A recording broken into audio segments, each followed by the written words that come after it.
Go ahead. Go ahead. You can hold it. Hold it up. Mom, okay. My dad kept the household together between me and my mother. Can you hear her? My dad kept the sanity and the household together between me and my mother. Between the daughter and mother fights, I'd always say, Dad, what do he'd either say, I don't want to deal with it, or he'd talk to my mother at a given time. And not gonna lie, a lot of the time I got my way. I remember when I was little and I had to get up for school, and I said, I'll only get up if you give me a donut. And so he bribed me with donuts to get up to go to school. And I remember him coming back from business trips, and he went to England, and he brought me back this pin of one of the soldiers, one of The palace guards. And that was a cool thing. And he's like, you won't believe how expensive this thing was. I got it at the airport. Things are really expensive at the airport.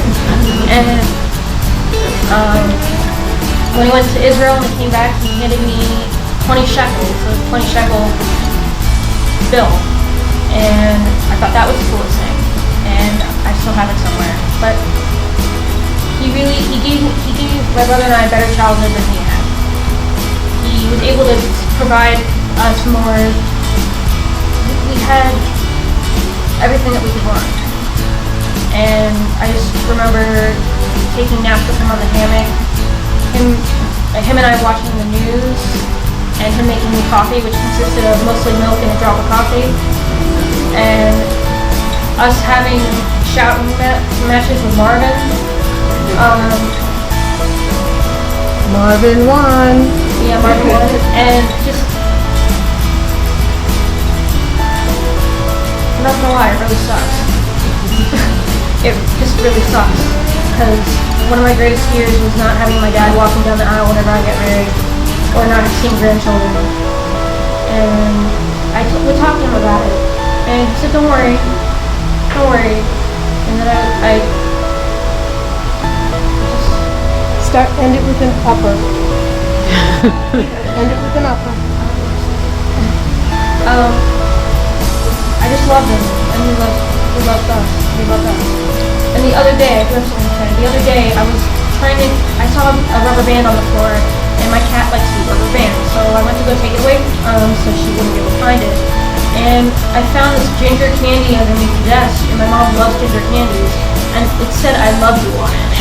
It was really weird how at that moment I found that.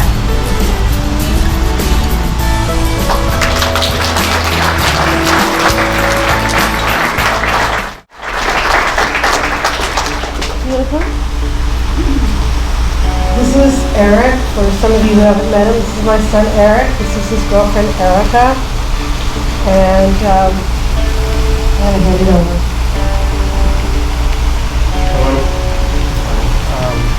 I would like to thank you all for coming in. I would like to thank you all for coming in. My father was a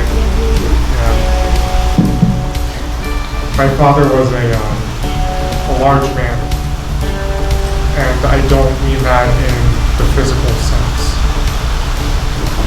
He had a presence that when he walked into a room, it demanded attention. Attention that most of the time he really didn't want or care for. But as you all know, when he did speak, it carried weight. It demanded to be heard. It always had wisdom.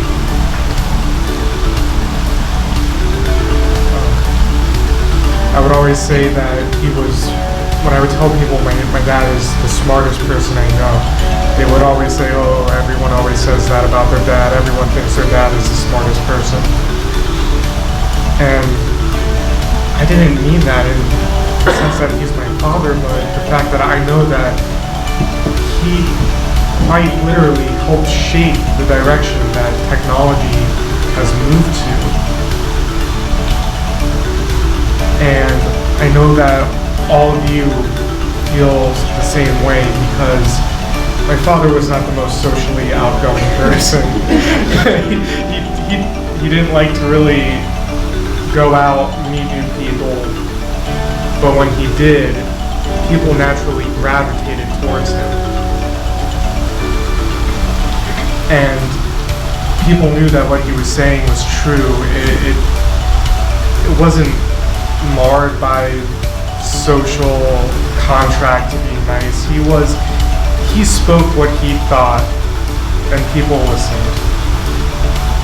And I would like to share 2 things that my dad told me. He told me that dream without execution leads nowhere. You have to work for it. But you have to remember that execution without dream is suicide. You can't forget why it is you're doing what you're doing.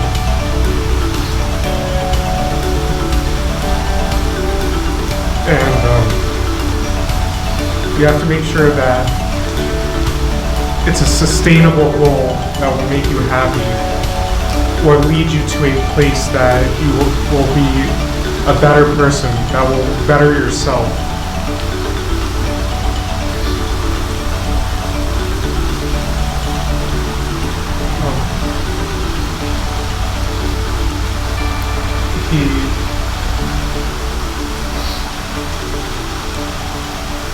He also said, "It is what it is."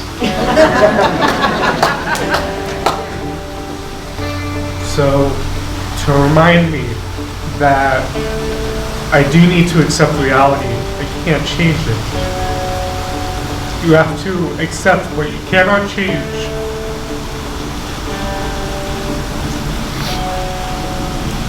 And I live by these words. I do what I do because of him.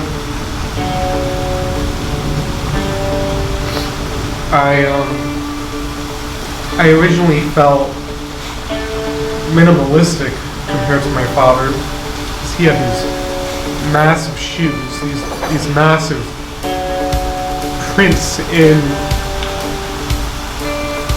and I'm just grateful that, while I know I could never fill these shoes, I'm grateful that he taught me the tools needed that I can still walk along the same path and be a good person and a great man. And I would like to thank you all for coming again.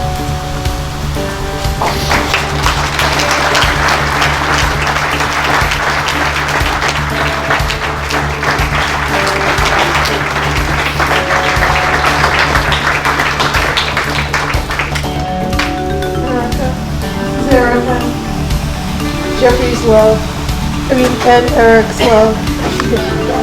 No, we all love her. We do. Sorry guys, I might be, can you hear me? Hello? So, I haven't known Jeffrey for as long as a lot of people have. I met him about 2 years ago, when Eric and I started dating. Relatively soon after dating, Eric introduced me to his parents in North Carolina, which I had never been before. And I don't know much about Jewish culture, except that Jewish sons and their mothers have a very close relationship. So I was very nervous to meet Julie. And on the way up there, he's telling me about his dad, who is like this genius, apparently. And Eric says that most people don't believe when he says that his dad is a genius, but he started naming the things that he has done. And I'm like, okay, well now I have to impress his mom, which might not happen, and I have to not be stupid, which might not happen. So we get up to the house. Julie comes out with Shayna, who I was also warned might be a little bit skittish. Shayna was the sweetest dog. Julie came in for a hug when I went in for a handshake. And I go into the house, and there's this giant of a man, and he's wearing a white shirt, shorts, and white socks. He looks kind of like Albert Einstein, but whatever. And so I'm really nervous because I'm a small thing. And he says, "Hello, Erica. Nice to meet you. Say hello to Marvin." Okay. All right. And I think it was very special that I was able to go there because I got to meet David and Willie Wong and his friend John. And I got to be around these geniuses. I was very quiet. I didn't want to sound stupid, so I just kind of shut up. But when we went to North Carolina, we went to, not the... Arboretum? Yes, the Arboretum. And on the way back, we went to an Indian restaurant. And everybody rode with Julie except for me and Jeffrey. We went in his car. And I was super nervous because I hadn't really talked to him. And he wasn't talking to me either. He was a very awkward car ride for the most part. But we get in the car and I say, "So, I hear you're from Brooklyn." And he just went on and on about New York for like the entire car ride. But I didn't realize how important he was going to be to my life at that moment. But I should have guessed it. I got injured at work once and my shoulder was in a lot of pain. And I told my parents about it and they were, upset. But I told Eric about it, who told his parents about it. And they both called me. Julie called me first, but I didn't answer. Jeffrey called me. "You better not let that corporation screw you over. You better make sure they don't treat you like you're nothing. You better make sure they pay what they owe.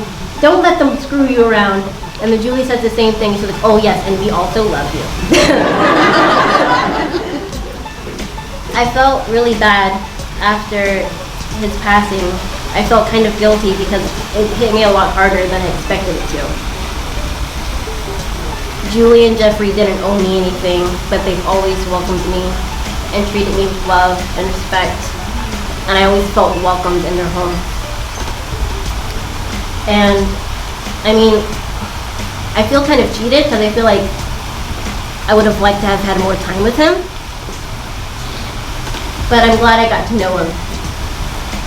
And I'm glad I got to know his stupid, corny dad jokes. It was really nice knowing that you're talking to a genius and they still find a way to slide a corny dad joke in. It's like, oh, they're everywhere. I just wanted to say that.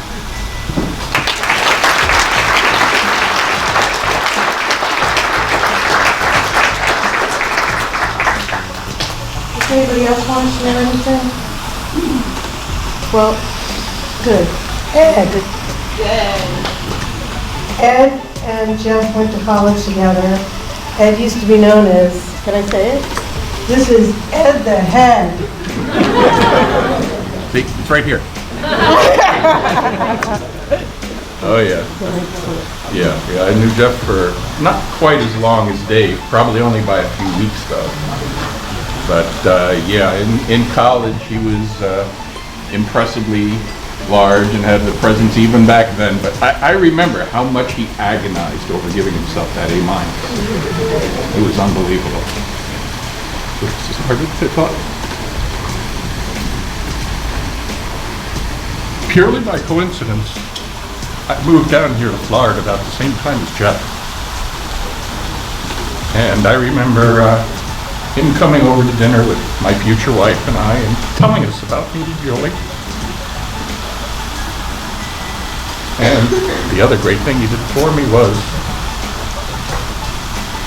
he gave me a call in 1989 and said, "I have the opportunity of a lifetime for you, but I can't tell you anything about it. Are you interested?" Being Jeff always very secretive when he had to be, and I ended up working at Citrus. The funny story is I didn't get hired the first time I applied. It wasn't until the second time I applied I got hired there. And I worked, and Jeff had an office next to mine. I had a cubicle. And I remember at one point he was working on doing sound for remote terminals, which is now nothing, but at the time it was cutting edge stuff. But the way he tested it is he got sound clips from National Lampoon's Animal House. So for hours, I would be listening to these sound clips from Animal House. Fat, drunk, and stupid is no way to go through life, kid. you know, or we want to dance with our dates. But, and just to close on this, my last memory of Jeff, the last time I saw him, I do a meetup in my office building from time to time. It's a technology meeting, and it's in a huge atrium. It's a 4-story building with a huge atrium in the middle, so things echo. And he came to see it. So the last thing I remember is hearing that huge laugh of his booming and echoing through this building, where I think everybody in the building, no matter whether behind closed doors or not, could hear him laughing. And so that's my last memory of him. And I'm going to miss him.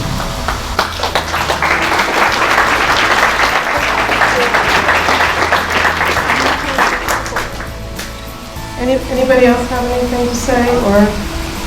And if you would rather say it privately to Danielle, that's fine too. I just wanted to tell you that he was a genius. He wrote 3 books. Most of you know that. After the second or third date, he finally said something to me about that he wrote a book. And he showed it to me, and the next time he saw me, he said, "So, what did you think of the book that I wrote?" And it's technical, you know. And I looked at him, I said, "Jeffrey, I read the first page, and I never had such a good night's sleep in my life." And my mother said to me, "He likes you. Why are you doing this to him?" So, yeah, he was amazing, and he had an amazing sense of humor, and he put up with a lot from me. I don't know if any of you know this, but I brought 3 beehives into the house. That was when I thought that there was going to be a hurricane. And yes, oh my God is right. I had about, how much do you think is in a good set of hives? About 60 to 80,000 a hive, John, Susan? About 80, so that's like over 20, that's 240,000, my math is off, something like that. And he's going to me, they're going to go through the ventilation. They're going to go everywhere. And I'm like, no, they're not. No, they're not. We chased bees for days in the kitchen. We're all running around with glass jars and pieces of paper so that we won't kill them. He really put up with a lot of things with me, and I'm, pardon me, for sure, it's right, it's true, and I love him, and I want all of you to have a wonderful time, go back to eating, and Danielle's here if you think of something that you want to say, and I want to thank you for all coming to celebrate his wonderful life. So thank you very much, and definitely please come and see Danielle. I need it, my kids need it, and it's going to be an important way for them to never truly step out of our lives. So thank you.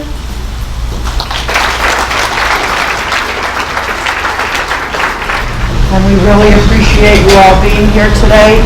It means the world to us, as Jeffrey meant the world to us. We know we all have a lot of really funny, wonderful stories to tell about Jeffrey, because I'm hearing him laughing right now as I'm speaking. And I just love that laugh, as well as I'm sure all of you have.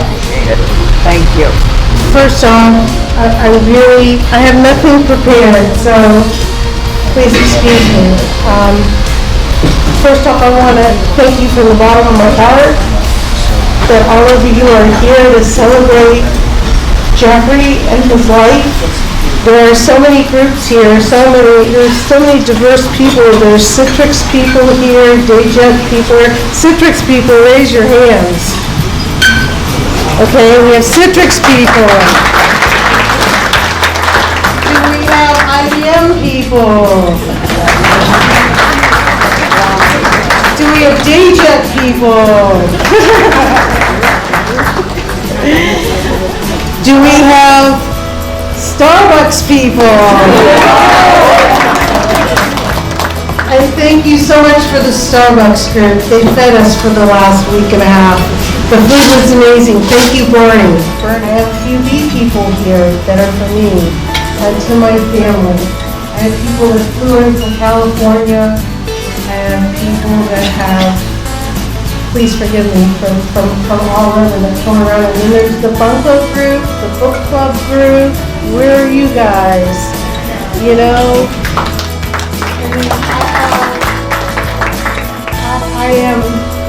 I am wealthier than Bill Gates because I have friends. I have real genuine friends and so did Jeffrey. And the one thing that everybody does say to me is that they never could forget his laugh. You could always hear his laugh. And wherever he worked, he never wore shoes. They all saw him with his white socks. You know, he always had to wear those white socks, and I had to frickin' wash them all the time.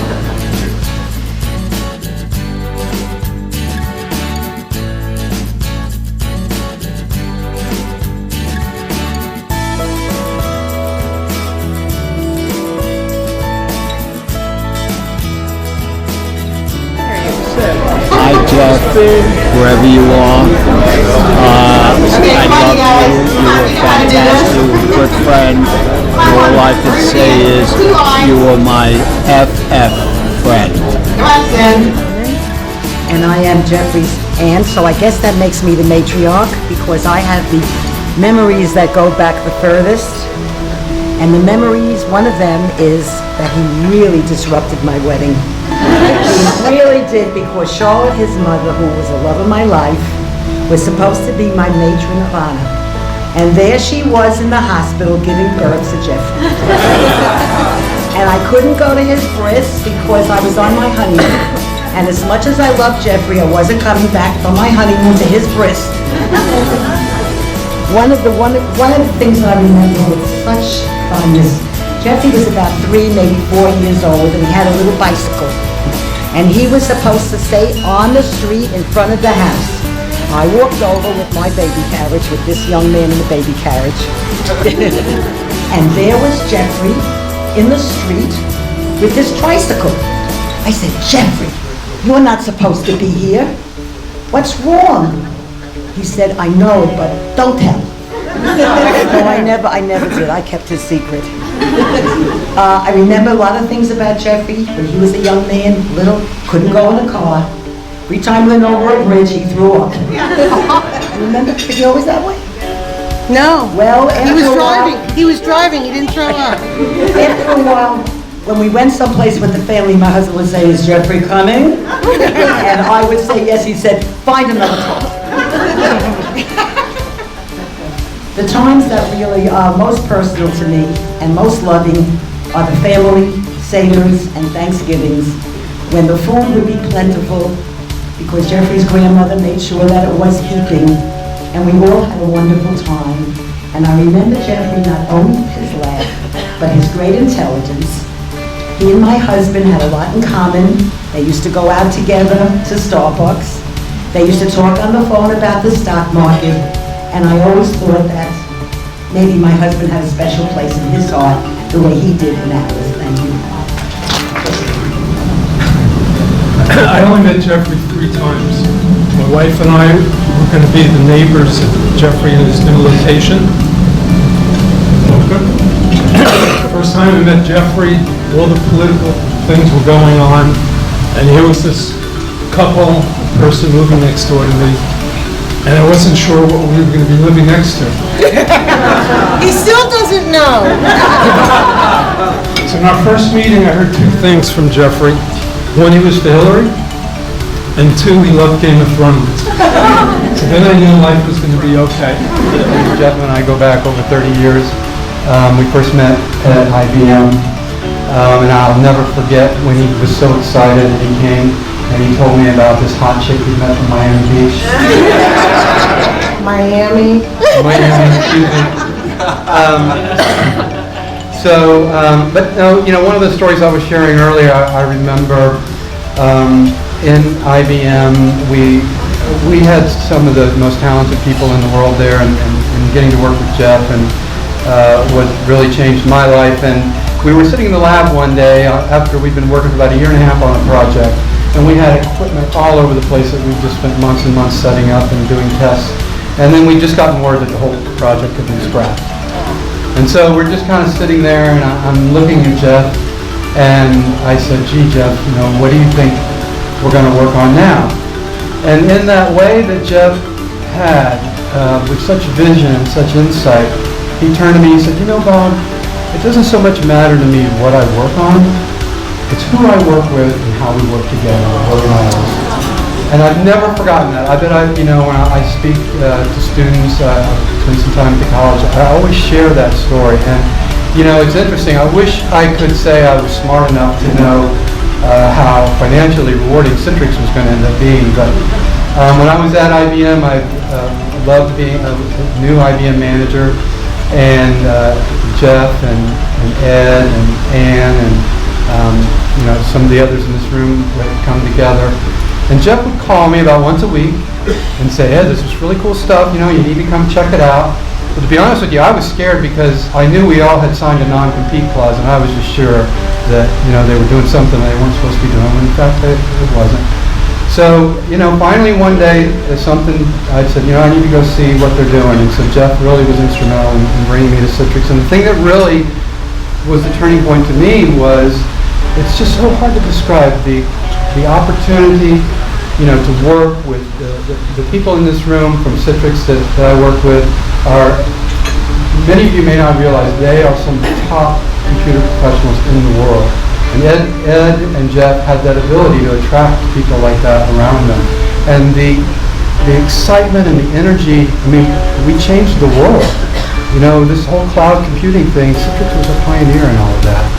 And so, I think that was really, I guess the one funny story I remember, and you guys correct me if I'm wrong, I think this was, that Jeff was, I know he had this on his door in the early days forever, but you remember the cartoon of the spiders that put the spider web at the bottom of the slide, and they said, if we pull this off, we're going to eat like kings? So, that was in the early days. After the second or third time we almost went under at Citrix. Were you the one that gave him that one? Yeah, so that's a classic early Citrix memento. So anyway, thank you for letting me share that.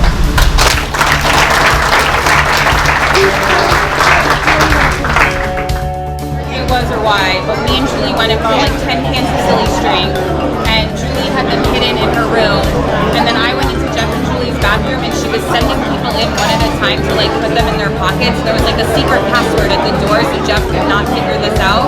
And then all of a sudden she like said like the key word, and everyone silly stringed Jeff, and he was so mad because he was like, it's gonna get all over the house and no one's gonna go.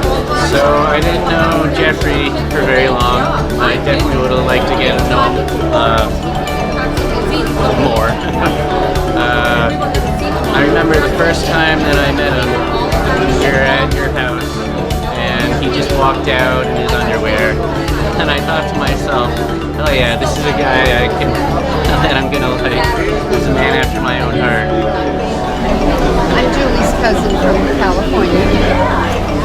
I will never forget in my life the time we recently had with Jeff and you in Palm Desert and Pioneer Town and Palm Springs, and that was such a wonderful vacation for us to get to see you and enjoy that beautiful area. My favorite Jeff story of all time, which everyone's heard 1,000 times, is so when Alana came into the hospital, Jeff had mono, and he was barred from seeing Alana at all times unless he was wearing a mask. And Julie, we had Alana out, she was a preemie, I don't know, 2.5 pounds, 3 pounds. And Julie decides to make Cocoa Krispies by putting Rice Krispies, chocolate syrup, and milk in a bowl. And Jeff wants to know what she has. And they chase each other around the island for like a long time until I finally step in to counter Julie, and Rice Krispies go everywhere. It was really bad. Is that when we were on 210 University Drive in Coral Springs, the Subway brought in free food for us one time because I guess we had ordered so much Subway. So they had it in the lunchroom. So somebody said, oh, look, there's free food from Subway in the lunchroom. So just said, free food, Subway, and did a beeline at about 100 miles an hour into the lunchroom. Jeff always liked a big deal. Yes. I guess one of the stories that I remember actually goes back to IBM days. And Jeff and I have been working for about a year and a half on a project, and it was one of those deals that got canceled. And so we had a lab just full of equipment, and we were sitting there, we'd just gotten word that the project had been canceled, and I turned to Jeff, I said, well Jeff, what do you think we're going to work on next? And he said, it's not so much what I work on, it's who I work with and how we work together. And I've never forgotten it. And I think, to me, that was the reason why I wanted to go to Citrix was to work with you guys. I wish I was smart enough to know that it was going to be financially rewarding. But no, Jeff had just a vision and a way to know these things. So that's my story. Thank you. Yeah, I don't have one thing. I don't either. I'll tell a quick one. We'll catch up later. When I met Jeff, we were in Palm Springs, and it was with Ed Iacobucci. He had actually introduced us, and Ed introduced me as being a friend of his, introduced me to Jeff, and I was a certified test car driver for General Motors, so I picked them up in the car. When we went to drop Jeff off, Ed and I were together, and I dropped them off at the hotel driving 40 miles an hour in reverse. So Jeff was like, oh my God, he was panicking. He was the chief worrier, but he never forgot that story that the time we met, it was 40 miles an hour in reverse. All right, so Jeff has this really, really, really old black car that the windows, the sunroof doesn't work anymore. So Julie and me epoxied it shut, and then the paint was starting to peel, and Julie decided that he needed a new paint job, but he couldn't afford a real paint job. So we went to the store and bought black, house paint, and painted his whole car one night. Jeff was like, oh look, I got a new car, but he didn't get a new car. And then it was kind of sealed shut, so it took him a while to be able to actually drive that car. That was a great car. And then, okay, so Julie is a hoarder. She might not admit it, she's a hoarder.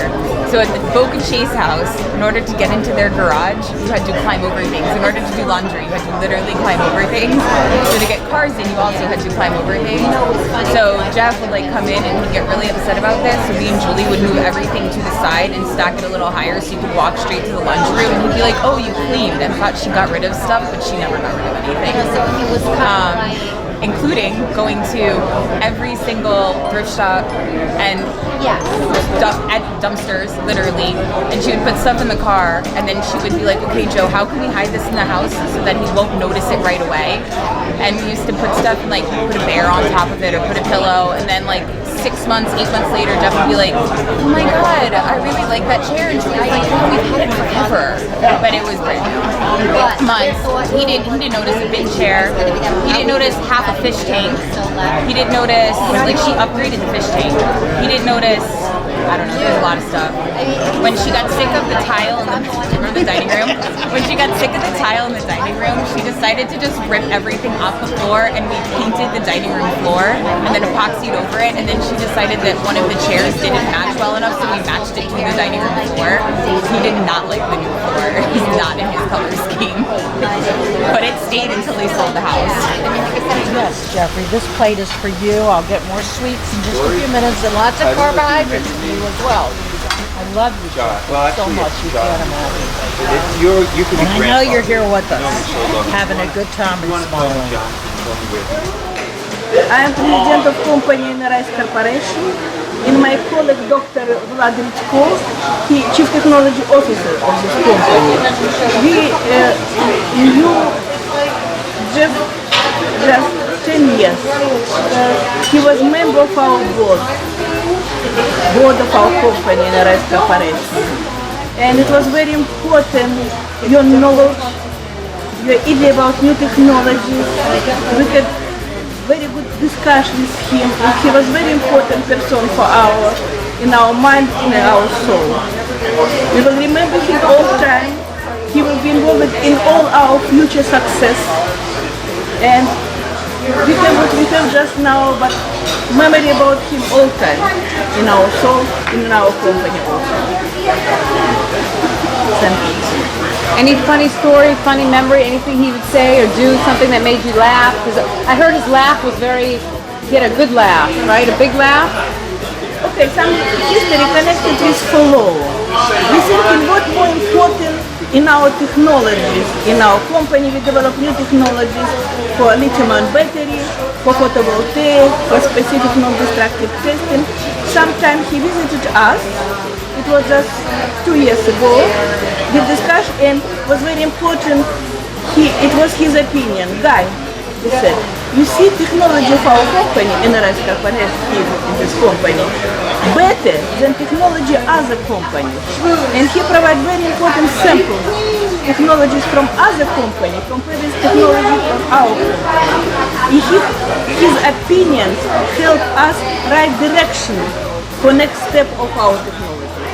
It was very important. We remember our meeting. It was in our house. It's very good. Very friendly when he visited us together with both. They were our friend and our colleague. It was very important our meeting when we discussed with him what was the good new direction and we followed his advice. The cookie backdrop. Just like cookies. At Citrix, Jeff had an office, and he was in this health kick, and he would go running during lunchtime, but he'd come back all sweaty, and he'd change in his office, and he'd take his underwear and put them outside the door on the doorknob of his office. And people that were sitting around there were so disgusted by that. So that's a really good Jeff story. But he did it all the time. Let me see if I can think of another one. Did he have an extra pair of underwear? Or he just went underwearless the rest of the day? I do know the first time I did meet Jeff, I was at IBM. I really didn't know him. I was in an office right next to him. And Jeff just moved in. We both moved into these offices. And all day long, Jeff would really always talk loud. He was always almost there. He's always had a loud voice, loud laugh, and he'd be on the phone all day long. And he would. Excuse me. 1 second. We're doing a video. Thank you. So I was in the office right next to Jeff. He was on the phone. He was telling his buddy and everybody, I'm gonna get married. And this is before he got married, but I go, who is this guy? He's so loud. And but everyone knows Jeff that way. And I'm Jeffrey. Late as usual. And I'm Jeffrey's mother-in-law. So you know, a mother-in-law and a son-in-law, and we've gone along just beautifully. Because he teased me unmercifully, and I took it, and then I gave it back to him when I could. But anyway, the classic thing is I was wanting a new car for 3 years, and my husband had passed away, so Jeffrey said, well, Mom, I'll help you, and what do you want? And I'm telling him what I want, and he said, well, come on, go and get it. And it took me 3 years. So during that time, Jeffrey said to me, well, what are you doing today, Mom? And I said, I'm going to go to no, you have to go get a new car. Is this the day you're getting a new car? But it was never the day. So one day he called me up and he said, look, I told all the things you said you wanted in a car. I looked it up, I did my research, and this is the car that you should get. Go down to the dealer, say you want this, you want this, you want this, and that's the car. And that's what I did. And that's what I'm driving, and that's what I like. That's a mother-in-law.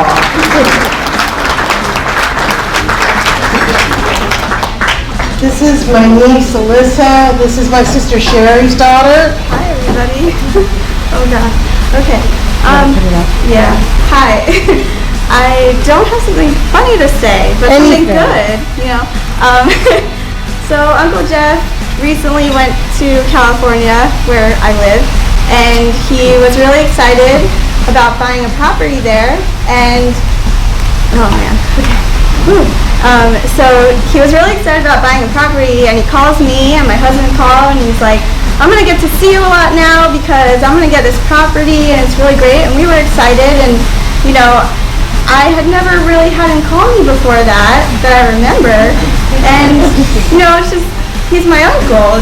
I don't know, it doesn't happen that often, I guess, sometimes, but it was really nice, and I thought it was really inspiring that, you know, he just realized what he wanted to do at some point, and it was great, and I hope that I can do that, and I think that's a really cool thing that he was able to do, is keep realizing new dreams, so that's inspiring, I like that.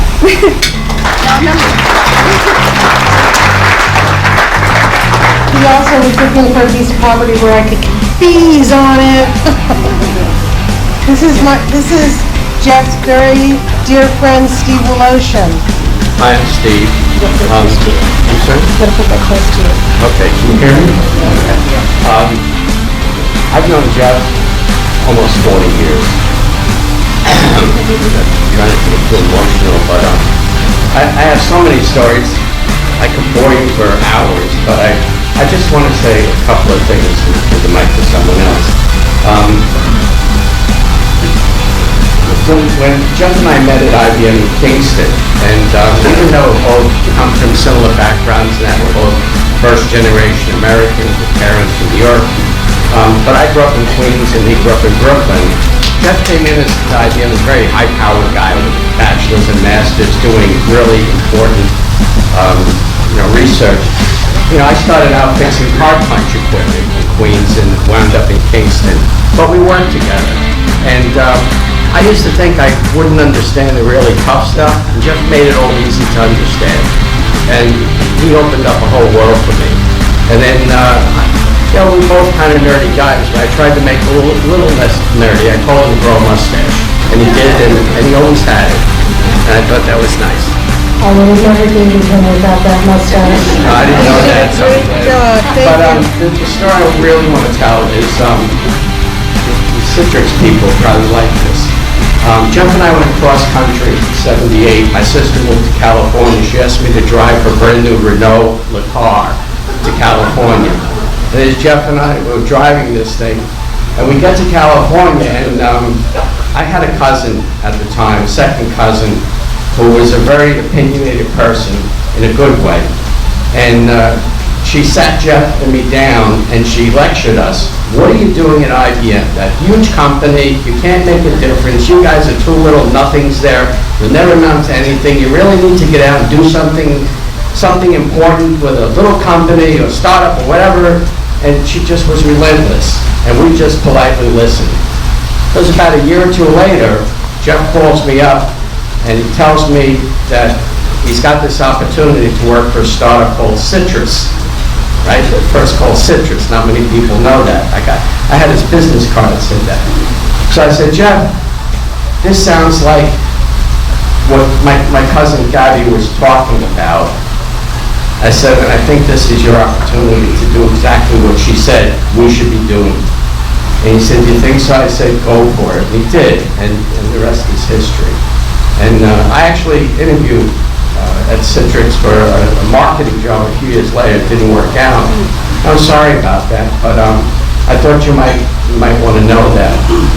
And I also, when times like this come, for a few other people, well, first of all, for my wife's birthday every year, I write her a poem. I don't know, just something comes to my head, I write it and put it in a card. And for a couple other people who passed on, a poem kind of came into my head for the person. And I have one for Jeff. It might be hard for me to read, but I'll try. You want me to hold this? Yeah, you might have to help me. Sometimes things are hard to say, and sometimes they're not. But what I'm going to say today comes straight from my heart. I've known Jeff almost 40 years. He was more like a brother than a friend. And I always knew that we'd be close until the very end. But that's supposed to be years away. A day I never thought would come. But it did, and now we're here, and all of us are numb. But we're here today to be not sad in losing such a good friend, because memories of fun with Jeff for all of us will never end.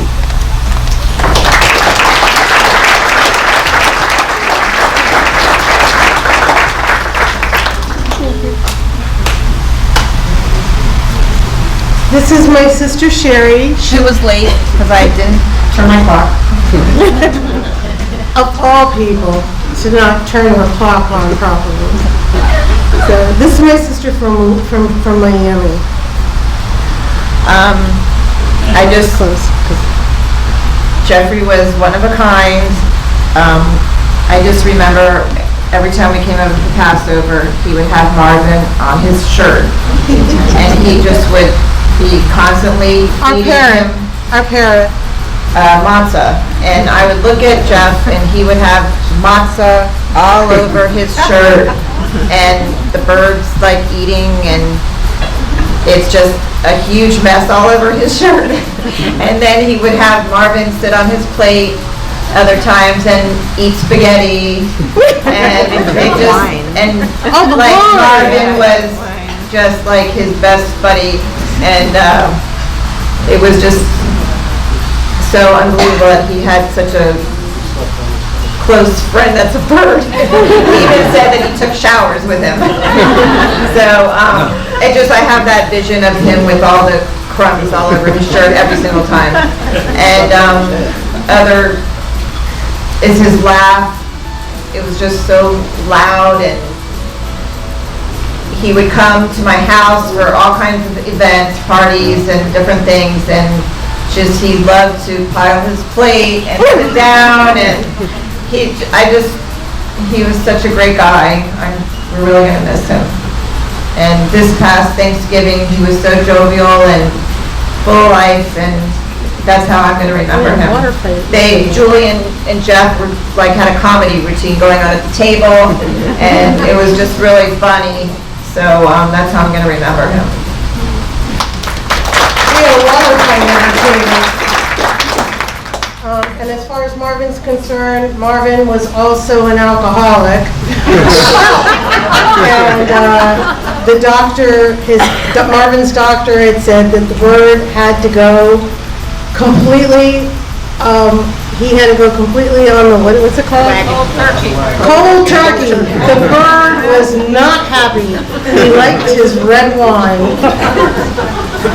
This is my sister Lori. Lori lives in Atlanta. So. Hi, I just wanted to say the last year of Jeff's life, he was full of a new vigor, a zest for life.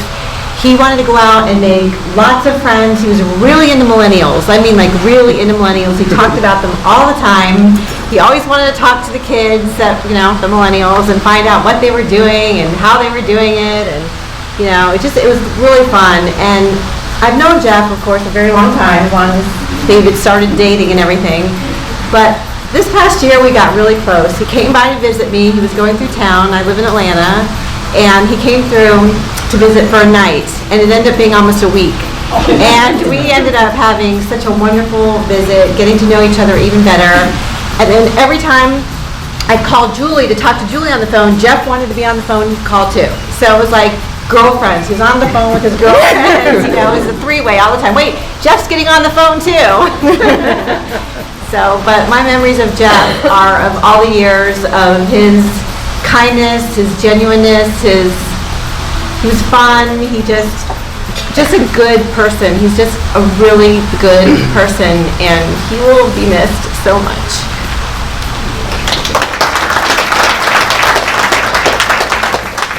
I got a great repeat? Were you here for? This is a great repeat.